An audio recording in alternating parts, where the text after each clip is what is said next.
L'ophtalmologie est une discipline qui a fait des progrès merveilleux, qui est une discipline de plus en plus technologique, mais bénéficier des meilleures technologies nécessite que ces technologies soient utilisées avec un volume d'activité important. Et donc, il y avait une équation qui était très simple. Avoir les meilleurs équipements impliquait de les faire fonctionner à plein régime. Et donc, il fallait regrouper pour qu'on puisse partager des équipements de pointe. Et donc on a vraiment réfléchi pour un centre qui soit centré sur le patient, pour que son parcours soit fluide, rapide, entre son moment d'arrivée et son moment de départ lorsqu'on fait de la chirurgie ambulatoire. On fait la même chose qu'auparavant, mais dans des conditions de confort, de sécurité, de technologie les plus avancées possibles, améliorées. Ce regroupement, en fait, il vise à partager avant tout le savoir chirurgical et les compétences en fait, d'équipes multidisciplinaires. Il nous permet d'avoir accès donc, à un matériel de pointe, notamment en chirurgie vitro-rétinienne, qui est la spécialité de l'hôpital Lariboisière. Et ça nous permet aussi d'interagir avec les chirurgiens du segment antérieur, qui partagent des compétences extrêmement spécifiques, et de pouvoir envisager donc, un partage des connaissances, une amélioration du savoir de chaque côté, également des interventions combinées un peu complexes qui vont nécessiter le recours de chirurgiens du segment antérieur et des chirurgiens de la rétine sur donc un même plateau technique.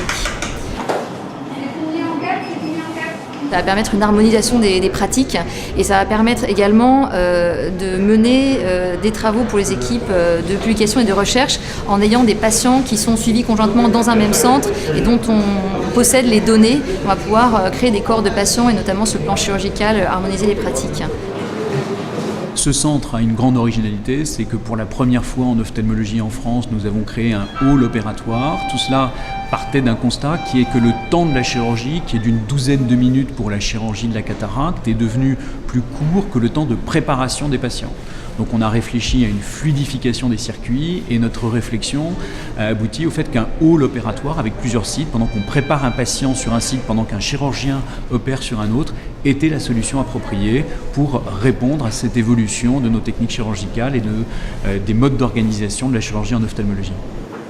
Ce qu'on voit, c'est qu'il y a une structuration de l'offre de soins en ophtalmologie. Il y a des centres dits de niveau 3 qui offrent les urgences, l'ensemble du plateau technique ophtalmologique et tout ce qui se fait en ophtalmologie. Ces centres, il y en a 3 à Paris. Et je pense que ça serait prétentieux qu'on se qualifie à J0 ou J1 de l'ouverture d'emblée de leader. Mais enfin, ça nous met dans une position pour vraiment offrir les meilleurs soins possibles dans la discipline, dans des conditions de confort, de qualité, de sécurité, de performance, des matériels et puis des chirurgiens, les meilleurs possibles.